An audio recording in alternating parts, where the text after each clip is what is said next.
శ్రీ విశ్వావసునామ సంవత్సర ఉగాది శుభాకాంక్షలు తెలియజేస్తూ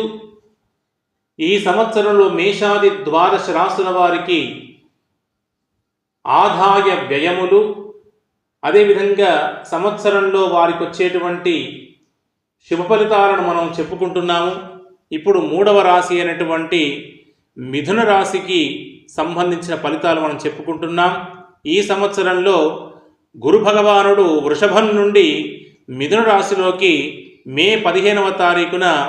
మిథునంలోకి ప్రవేశిస్తున్నాడు. అదేవిధంగా శని భగవానుడు కుంభరాశి నుండి మీన రాశిలోకి ఏప్రిల్ నెలలో ప్రవేశిస్తున్నాడు. ఈ యొక్క ప్రవేశ సంచారం వలన మిథున రాశి వారికి కలిగేటువంటి ఫలితాలు మనం ఇప్పుడు చెప్పుకుందాం. ముందుగా ఈ యొక్క మిథున రాశి వారికి 14 పాళ్ల ఆదాయము, 2 పాళ్ల ఖర్చు ఉంది. ఈ మిథున రాశి వారికి 10వ ఇంట శని, జన్మరాశి యందు అంటే 1వ ఇంట గురువు వల్ల ఏ పని చేసినా నెరవేరుట, అంచనాకు మించిన ఆదాయం ఉండుట, నూతన వ్యాపారము ప్రారంభించుట, చేయు వ్యాపారమందు మంచి లాభములు, గృహమందు వివాహాది శుభకార్యములు చేయుట, నూతన వస్తువులు, భూమి, బంగారు ఆభరణములు, వాహనములు కొనుగోలు చేయుట, నూనె, సిమెంటు, ఇనుము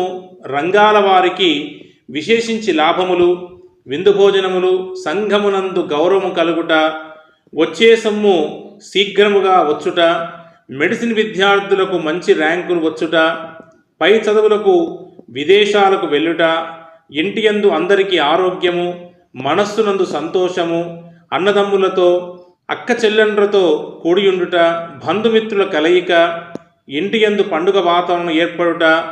ధన ధాన్య లాభములు, దాన ధర్మములు చేయుట, ఉద్యోగస్తులకు మంచి ఉద్యోగము, స్థానచరణములు కలుగుట, అధికార సహాయ సంపత్తులు వచ్చుట, ఉద్యోగపరంగా కష్టపడినందుకు ప్రతిఫలం దక్కుతుంది, పాత సమస్యలు సమసిపోతాయి, మీకంటూ సానుభూతి వర్గము ఏర్పడుతుంది, రైతులకు పంటలు అధికముగా పండును, మీ మంచితనము చూసి చాలామంది మిమ్మలను ఆశ్రయిస్తారు, సకాలంలో సందర్భానికి తగిన నిర్ణయాలు తీసుకొని విజయము సాధిస్తారు, మంచివారితో స్నేహము చేయుట, మిమ్ములను తక్కువ అంచనా చేసి భంగపడుదురు, కొత్త పెట్టుబడులు పెట్టుదురు, పాత బాకీలు వచ్చుట, కుటుంబముతో తీర్థయాత్రలు, విదేశీ ప్రయాణములు చేయుదురు, ఉన్నంతలో విలాసవంతమైన జీవనము గడుపుదురు, కుటుంబ బాధ్యతలు మీ మీద పడతాయి, ఉపయుక్తమైన ప్రయాణాలు చేసి ఆనందం పొందుతారు, జన్మస్థాన గురువు వల్ల విద్యార్థులకు ఆశించిన ర్యాంకులు రాకుండుట,